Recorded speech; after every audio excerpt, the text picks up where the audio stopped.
Hey guys, কি অবস্থা তোমাদের? কেমন আছো তোমরা? আশা করি তোমরা অনেক ভালো আছো এন্ড আলহামদুলিল্লাহ আমিও ভালো আছি। এই তো কয়েকদিন আগেই ভাইরাল হলো অসিনের লিঙ্ক, তারপর আসলো আমাদের 25K আপার লিঙ্ক। এত কিছু হওয়ার পরেও যদি আমাদের মারিয়া আপা পিছনে পড়ে থাকে তাহলে বিষয়টা কেমন দেখায় না? এই জন্য মারিয়া আপা সবার উপরে থাকার জন্য নিজের লিঙ্ক নিজেই ভাইরাল করলো। হ্যাঁ গাইস, তোমরা ঠিকই শুনেছো, এই কিউট আপুর লিঙ্ক ভাইরাল হয়েছে। আর তোমরা যেই জিনিস খুঁজতেছো সেই জিনিস পাওয়ার জন্য কিন্তু ভিডিওটা শেষ পর্যন্ত দেখা লাগবে। পাসওয়ার্ড প্রোটেক্টেড করা আছে, ভিডিও শেষ পর্যন্ত না দেখলে আসল জিনিস পাবাই না।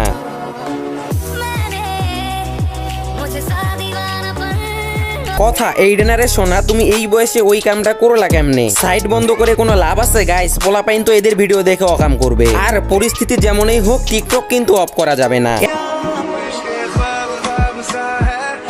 কিছু মেয়ে আছে দেখতে অনেক সুন্দর হওয়া সত্ত্বেও মনে কোনো অহংকার নেই, সবার সাথে সুন্দর করে কথা বলে সবার সাথেই মিশতে পারে। এই মেয়েগুলো অমায়িক হওয়ার সাথে সাথেও তাদের ব্যক্তিত্ব তাদের মতোই সুন্দর। কিন্তু বাজান সমস্যা একটাই, দিন শেষে এদের লিঙ্ক ভাইরাল হয়।